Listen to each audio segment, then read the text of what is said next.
Welcome back to a new episode of Nighttime. I am Maddie Glass and here with Patrick Previty as always. Today we're going to be discussing the UCF men's basketball team and their recent stretch of play, the UCF football schedule release, and the biggest news in women's college basketball. Stay tuned because Nighttime starts right now.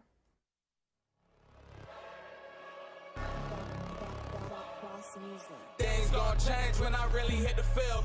Undefeated chance, man, you know what's the deal. Tryna find a kid, I'm in the field doing drills. Boy, you just a sucker, you ain't never keep it real. 3 rings in my hand, I'm a warrior to the max.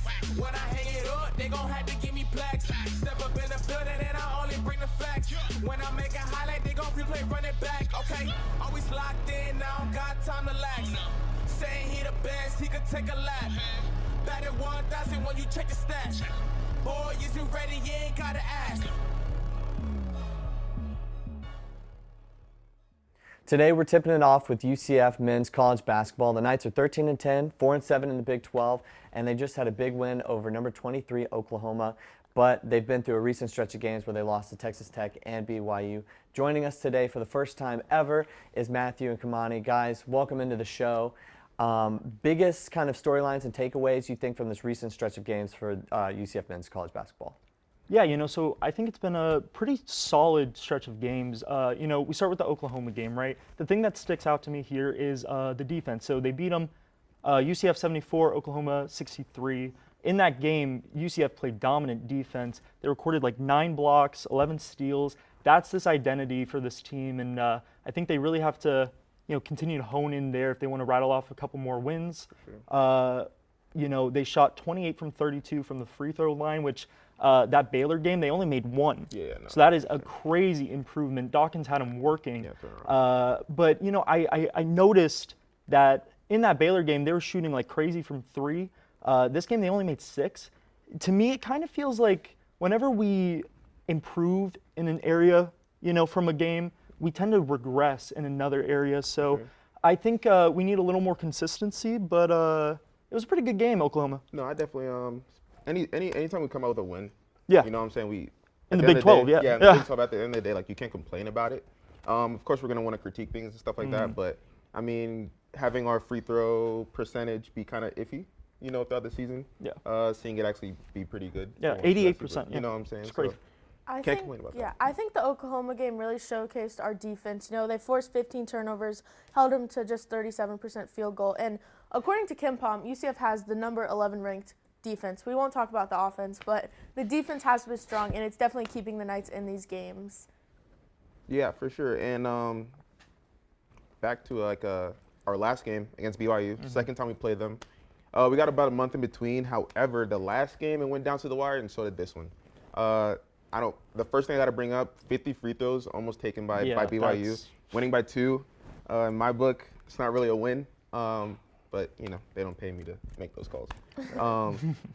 But per usual, we kind of beat them in every stat. Yeah, we outplayed them, for sure. We made more shots. We had more assists, evened up rebounds, but, I mean, we had way less turnovers. We had more steals. We had more blocks. 10 steals, 5 blocks. On paper, we demolished them. Like, it's not even close. However, the way cookies crumble, the way calls are made at the end of the game, that's what it is. I actually have a question for you, Kamani. Was there anything that the coach did to the starting lineup that was able to bring that game closer? Because we obviously have played them twice now, and that's it for the season, for the regular season, and we've lost by a total of 7 points. Was there anything that we did in this previous game to make that closer?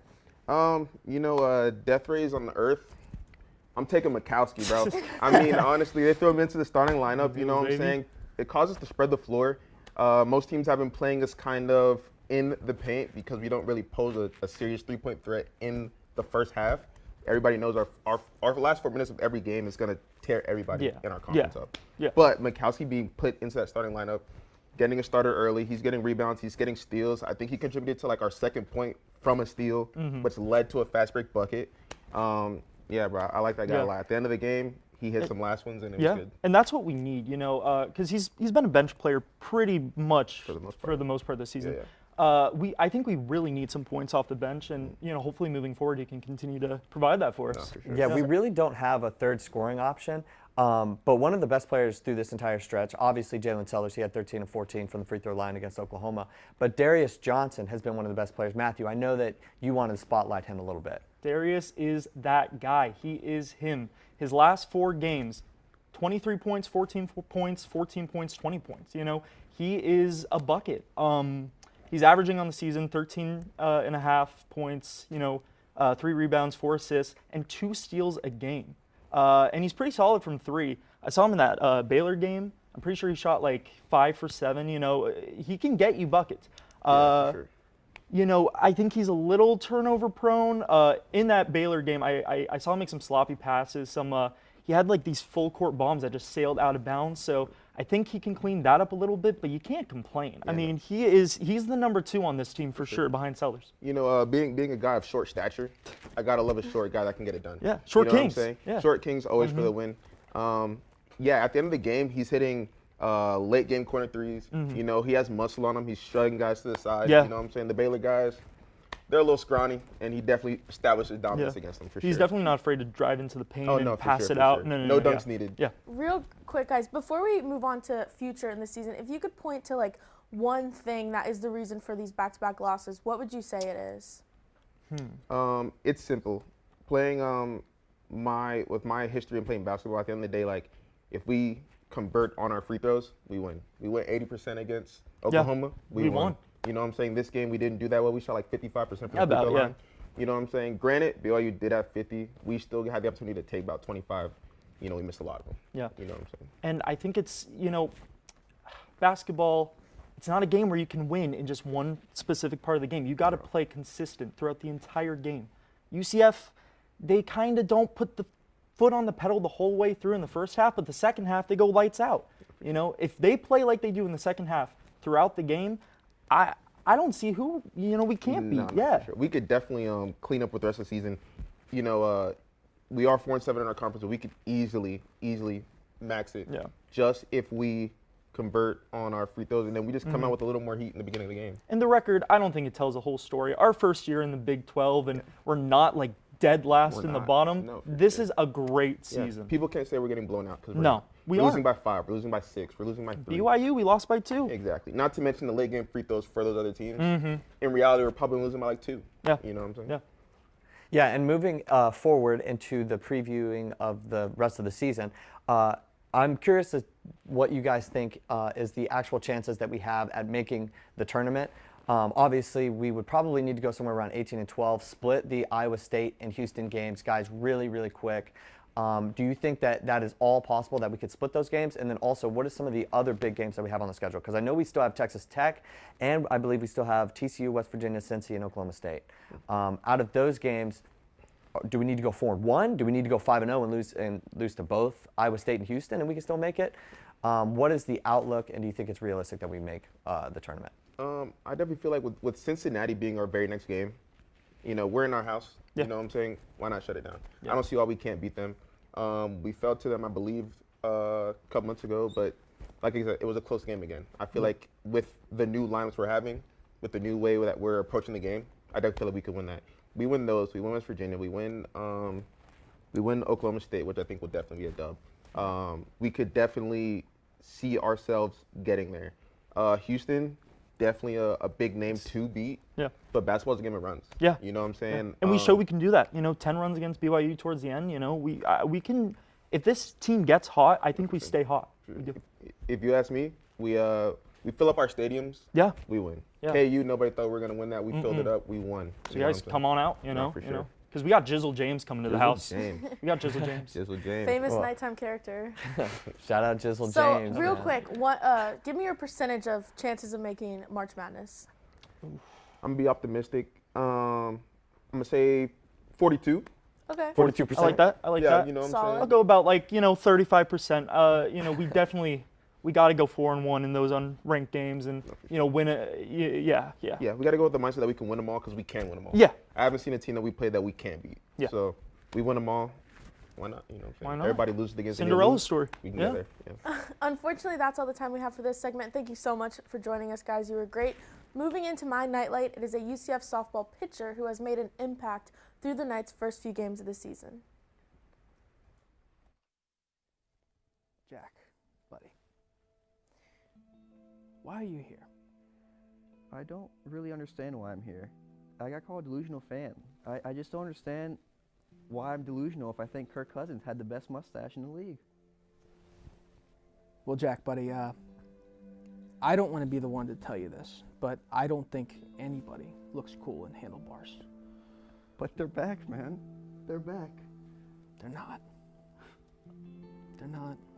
Sometimes you just got to face the hard truth. It's right there in front of you. All these people, they're calling you delusional, but sometimes you got to worry about, am I projecting? Is it me? And in this Let me case, tell you something, bud. It could never be me.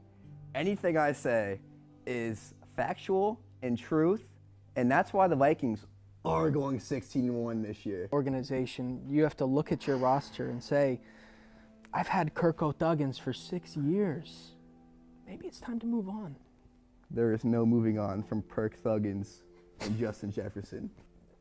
Do you think that maybe this all started just because of a little disappointment? Nothing has started. This is how I live, and I am not delusional. I'm a prophet. It is left-handed junior pitcher Angelina DeVoe. She has made appearances in 2 games this season so far, and in 8 innings she has faced 32 batters, striking out 6, and has actually let up 0 hits, which is just so impressive for her. Now, we are moving in to a new segment, and I have 2 first-time nighttime guests. Daniel, we've been wanting to have him on, so it's great to have him here. And then the one, the only, the best host in HTF. He always does intros for me on Combine. They're so mean. Ty Patton, best host in HTF, our Combine host. Ty, how does it feel to finally be on nighttime?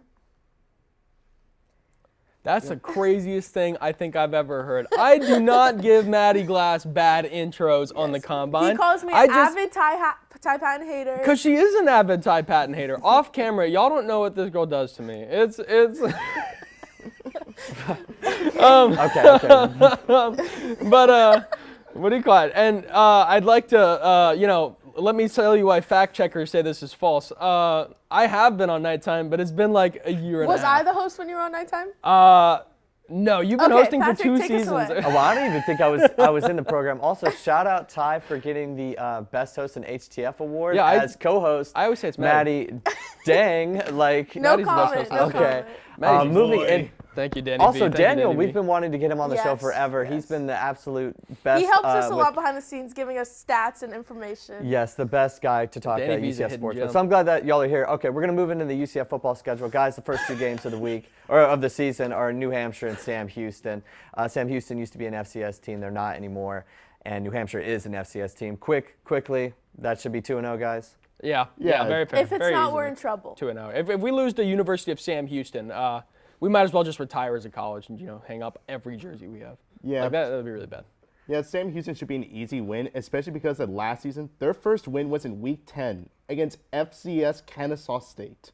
We should have an easy win against them. Wait a minute. Kennesaw State's my mama's alma mater. Shout out mama. Sorry, Miss Patton. Yeah. Oh yeah, okay. So now when the season actually starts is against TCU, guys. First off, do you think that we can win this game? Against TCU? Yes, against TCU. Yeah, I think so. TCU is it's a good enough team. They've always been known to be good. I would say Max Duggan was the last quarterback that really shone there, shone out. I think we can beat them. Yeah. They have great coaches over there, but Yeah, we should be able to win them. They went 5-7 last season. They had some on and off moments, so we should be able to beat them this season as well. Yeah, I think they'll be stronger this year just because last year they lost so much in the transfer portal. Their team was absolutely decimated, but I think with a whole year of recruiting and just their own transfers coming in, I think that they'll be better. But I think that we'll win this. Although I will say I wouldn't be surprised necessarily, considering that we have 2 cupcakes entering TCU, that we come out flat in that game. Because that's really tough. And that's also before our bye week, before we play Colorado. Ty, I know you got plenty on this game. Deion Sanders comes into town. yeah, Coach Prime is bringing his 4 kids that play for that team. I think it's 2. It's crazy. Shador Sanders over there. Shooter. I brought the watch. I had to do a little thing here. I'm going to be shirtless, body paint, yelling out Shooter. My over-under on how many times I say Shooter is going to be 90.5 in this game. I'm going to be yelling everything I can from those stands. I can't wait to see Colorado absolutely destroyed, decimated, wrecked, whatever you want to say. Our team is just better than their team. There's a lot of hype surrounding this team, and I know they got put in their place for like 10 games of last season, but I can't wait for us to do it again. This team stinks. They're not good. Yeah, it should be a really good game. It's going to be a really big game. It's actually our most expensive game going into the season. The cheapest ticket is $272. Yeah, thankfully we got student tickets. Yeah, I know, right? Student tickets are saving our bills right here, but definitely Colorado went 4-8 last season, started off 3-0, got one win by the end of the season, so easy dub for the Knights, especially here in Orlando. Whoa, easy dub. That's a bit of a stretch. They're still thriving in the transfer portal. They have a great transfer class coming in. Here's the thing. Colorado is a team of playmakers. They're not like a great team. They got Travis Hunter, Shadur Sanders, a couple other guys that are, playmakers. I guess you can call them that. And besides that, it's a decent team. I don't think they're anything super special. Travis Hunter especially, that guy's awesome. To go both ways and put up the production he does. I would almost classify UCF in that category to an extent. I think we have pieces, we have playmakers, but I don't think overall we're a great team. I think Deion Sanders with another year, a whole off season, I think he'll have Colorado pretty much ready. But moving into what I think is probably the biggest game on our schedule, the University of Florida. Maddie, we play them this year, then we play them in 2030, and then again in 2033. We'll be old and decrepit by then. But what do you think about the 2024 game? I mean, I am so excited for this. We're obviously playing them in the Swamp, and I'm sure a lot of us Floridians have a lot of Florida fans around us, so it's going to be a fun and exciting matchup. And I hope some UCF students can actually make it to the Swamp, because that would make things a little fun and get a little rivalry going. But Florida last season obviously struggled a bit, 5-7 overall, 3-5 SEC record. We do obviously play them in Gainesville, and they were 4-2 at home, so it's going to be a tough one for UCF. But Florida has an insanely hard schedule. They're going to be circling this one as honestly one of their wins. But I don't know. I think if we beat Florida, Billy Napier, he might be gone that game. He could be gone that Monday, honestly, if they lose to us, because I think that they would want to send a message. Fun. I think we obviously beat him a few years ago in the bowl game. That was great for us. So if we can, all the Florida fans are like, okay, play us a real game. But this is going to be a real game if we beat them in the Swamp. I think we have endless chatter to talk about. Initial thoughts from the guys on the couch. Do you think that we're going to win this game, honestly? I mean, Graham Mertz is back there, quarterback. That guy stinks. He comes back. He comes back with a little bit of prior knowledge of the system, so I mean that could help, I guess. But I mean, like you said it, Billy Napier is going to get a visit from all the heads over there at Florida, and they're going to say, hey, by the way, I don't know if you know this, buddy, but reality check, you stink. Get out of here. We're gonna dog walk the Florida Gators. Take the Swamp, what's rightfully ours, and I think it's going to be a pretty satisfying win. Especially since we have a 1-0 record against them since 2019, that Gasparilla Bowl. That was awesome, right? Oh yeah, we should definitely have a good chance against them, because Ryan List, one of the teams they lost to at home was Arkansas, led by KJ Jefferson. Where is he at now? Oh, that's right, with UCF. With RJ Harvey and Kobe Hudson back with the Knights. Should be a fun little game for the Knights. Okay, so moving into the second half of our schedule, we'll probably go through this a little bit quicker, and then we'll get to the over-under and our thoughts about the total wins for the season. We have Cincinnati coming up. They haven't been the same since Luke Fickell. Guys, really quick, win or lose for this game, do you think? Probably a win. Probably a win against Cincinnati. Last year we won 28-26. It's always usually pretty close, a little bit of a rivalry game, but I think we win it. Yeah, it definitely should be a win, military appreciation game, but it should be a win for the Knights, especially here in Orlando. And then we have Iowa State. Their redshirt quarterback from last year is coming back. He was really good. Rocco Beck. Rocco Beck. You sly dog. Thank you. Yeah, he was really good last year, so he comes back. Well, what do we think of that? That's right before our homecoming against BYU. I think we win it. Rocco's a young guy. He's a great quarterback. I had the privilege of knowing that guy for a little bit. I get to see his throwing motion. This guy's awesome. He's a really good quarterback. But, I think we win it. Yeah, we should have an easy chance winning this. So sorry, Cyclone Larry, but we will be able to beat them in Ames. And then after that, we have the Arizona Space game. Arizona lost a lot of talent from last year, but they were really good last year. Win or lose? Yeah, I think Arizona wins this. Wow, you just skip right over BYU. That's crazy. We gave them no time a day. We're running out of time, Ty. All right. I said BYU I thought I said BYU and Iowa State. I wanted you to pick them both. Oh, I didn't know Yeah, that. my I wasn't fault. thinking Wasn't about it. paying attention. Yeah. BYU is an interesting team, though, I think. Anyways, yeah, I'm we beat it. gaslighting you, Ty. I apologize. I had a little joke in there I want to throw out, but now that I'm thinking about it, it's probably not the best idea. Okay. Yep. Win or lose? Yep, definitely a win. Space game. We've stayed undefeated in the space game. I think we'll stay undefeated again. Oh, that's pretty I funny. feel like Daniel's very confident about our season. Yeah, Arizona State and West Virginia. Two teams I think are a little bit of the further bottom of the Big 12. Although West Virginia was really good last year. I believe they had 9 wins. Okay, let's. Okay, West Virginia, win or lose? I think that's a win for us. And then I think one of the hardest games on our schedule is Utah. Do you think so? Yeah, I think that'll be a penciled-in loss for us. I don't think that we can really compete with Utah just yet. What about you guys? Do you think that we'll beat Utah? No. Probably one of the. That was the first time I ever heard Danny disagree with the UCF Knights on this one. I don't know. I think Utah is probably one of the best opponents we'll have to face all year, if not Arizona. Good team. They've always been good. They finished, what did they finish last year? Like 14th, 15th, 16th in FBS? I know Arizona was sitting at 11. They had a great season, but Arizona and Utah probably are our 2 biggest opponents. And speaking of which, a little over-under action we got going. Oh, yes. Okay, no, there's 8.5 wins is the over-under. Personally, I think I would probably take the under because I think we lose to Iowa State and some of the other teams like Utah and Florida. So that already gives us 3 losses, and we'll probably have another one there. I want to go all the way around to everybody. I want to know over under 8.5 wins for the season. Under. I think maybe 7-5, 8-4 for the season. Ty, Daniel? I'm kind of in the mix because I could see 8-4, but I could also see 9-3. I'm just going to say the under just to be safe. Yeah, I don't know. I think there's enough decent teams that we can hit the over on this. I think it's going to be a little bit clutch, but I mean, if we can pull out one good matchup against like Arizona, or Utah or one of those teams, and there are a few other teams that are decent enough, like your Cincinnati's, like your Colorados. I mean, like your BYU's, like they're pretty clean, I hear. There's some kind of thing there. Absolutely right, Ty, but we've gone over for this segment. Now moving into my nightlight, it's a softball player as well that I spotlighted a few weeks ago. She's leading the team in total bases and has led the Knights to a 5-1 start. Hello, my name is Tyler Brownrigg. I hope you're enjoying watching whatever show it is that's playing right now here on Hitting the Field Network.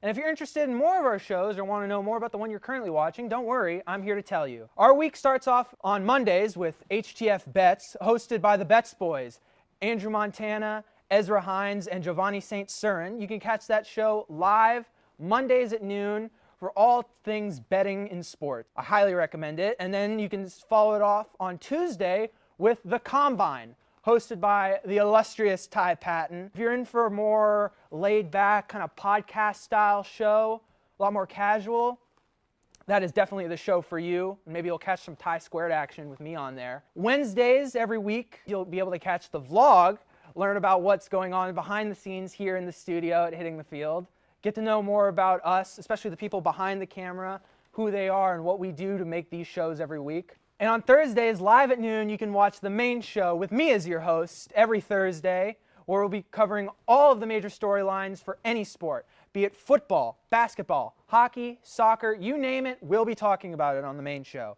And then Friday, you can watch Nighttime with your hosts, Maddie Glass and Patrick Previty, for all things college sports, especially with a focus on UCF sports and maybe the ones you haven't heard about so often, like tennis or women's track and field. It can be anything college on Nighttime.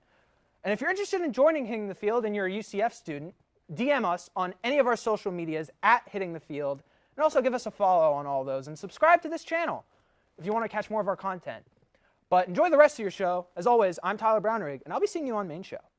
Our player Jada Cody, she has 3 runs, 6 hits, and 3 RBI, and now UCF softball is going on a road trip to play multiple ranked teams. Now, Maddie, kick us off for women's college basketball. Yes, we have so much news in women's college basketball. It's been a few weeks since we talked about it, and we have to start with the biggest story. Caitlin Clark is 8 points off of passing Kelsey Plum for most career points in D1 women's history.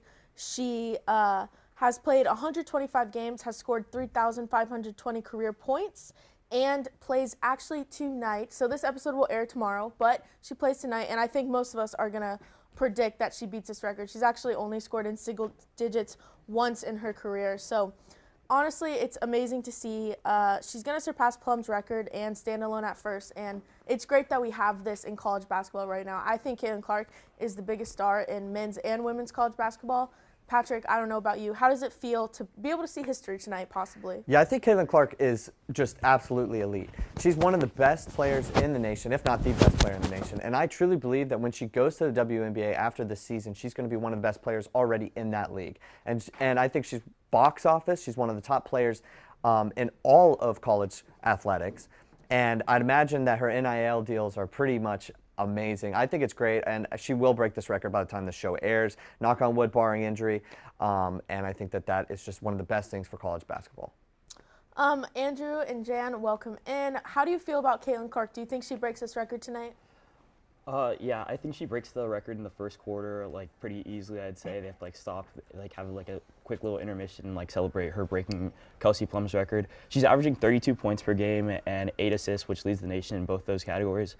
I definitely think that she'll surpass this record pretty easily. And at the end of last game, you could tell that they wanted her to break it at home because they stopped running the offense through her. But I think that she breaks this record pretty easily, probably in the first quarter, I'd say. Yeah, and it is cool. They do host Michigan, so they are at home.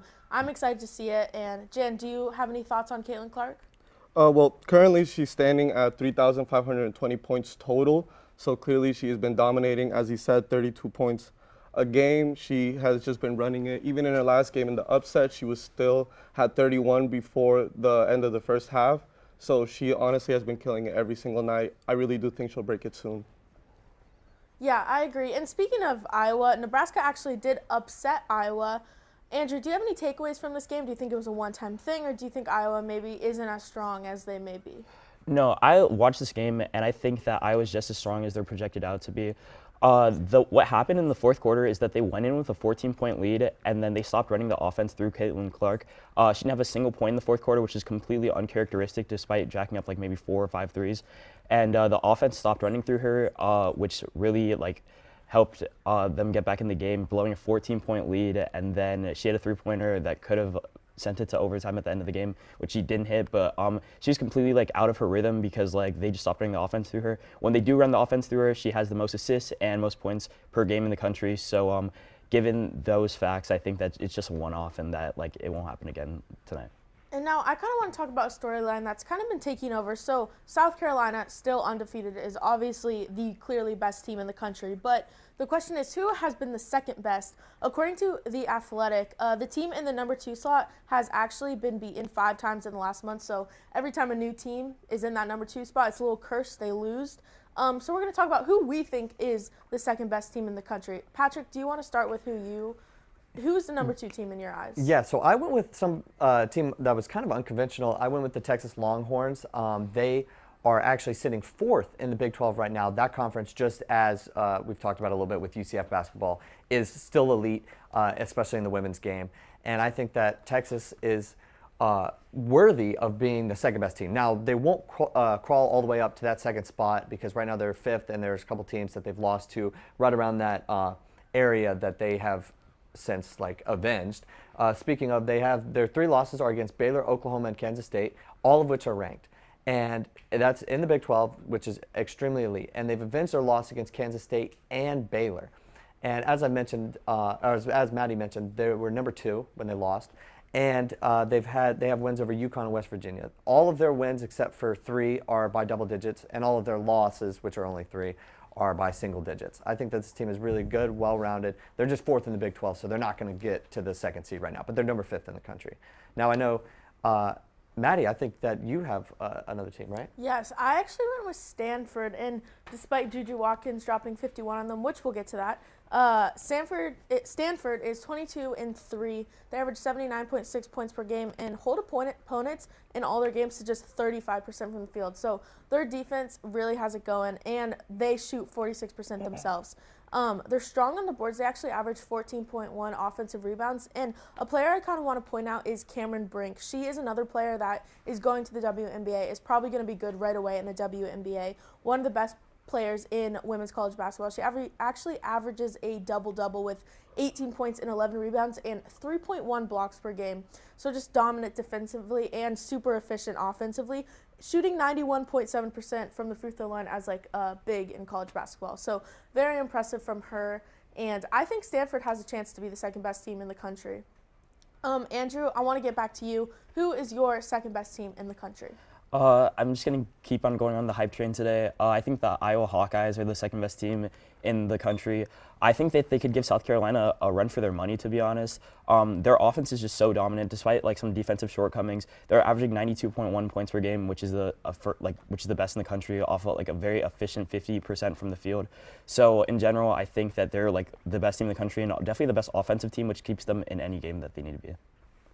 Yeah, Jan, who do you think is the second best team in the country? Do you have a pick for that? Well, my pick would be Ohio State with a current trend of 3 wins in a row and sitting at 21-3. The team's looking very elite. I think they're going to keep winning. Realistically, the only other team is South Carolina, who was at 1. I don't really think that they could even top them. I think they're just going to stay at 2nd. The spots from 2nd to 7 are all very close, so it still is very hard, but I would say my pick is Ohio. Okay, and then I also want to get to a last huge storyline. Juju Watkins dropped 51 points against Stanford. Just a dominant performance. Andrew, what was your takeaways from this dominant game? What impressed you about her?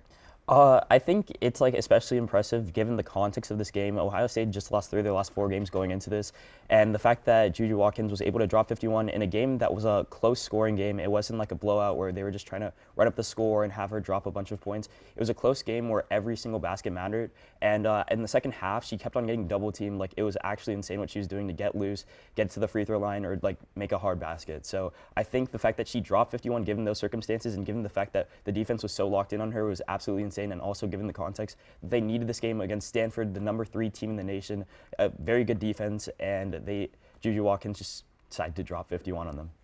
Jan, do you think Juju Watkins is maybe the second best player in college basketball?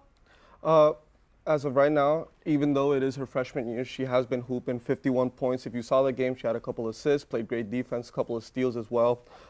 Hit 6 3-pointers, so she can even spread the floor out. She has been balling. She is definitely danger on the court. Yeah, and let's get really quick into our primetime picks. We're going women's basketball, number 4 Colorado at number 20 Utah. Boys on the couch, you started off. Who is winning this game?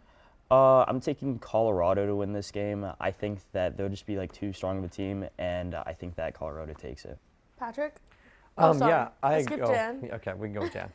No, I was going to say the same. Colorado, I've been seeing them as of recently. They look like a good team. They're playing together. They're moving the ball very well. I think they're going to be a tough team to beat. Honestly, a good matchup. Yeah, I don't want to go chalk here too much, but I have to agree with Colorado. They did just lose to Oregon State, but they have wins over Stanford, LSU, and USC, so they're a really good team. Yeah, I remember at the beginning of the season when they upset LSU, it was a huge thing, but they've shown that they've been good all season. I'm also going with Colorado. That's all the time we have for this episode of Nighttime. Thank you so much for joining us, and we'll be back next week.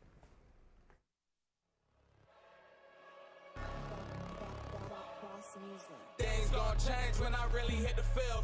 Undefeated chance, man, you know what's the deal. Tryna find a kid, I'm in the field doing drills. Boy, you just a sucker, you ain't never keep it real. 3 rings in my hand, I'm a warrior to the max. When I hang it up, they gon' have to give me plaques. Step up in the building and I only bring the facts. When I make a highlight, they gon' replay, run it back, okay? Always locked in, I don't got time to lax. Saying he the best, he could take a lap. Batted 1,000 when you check the stats.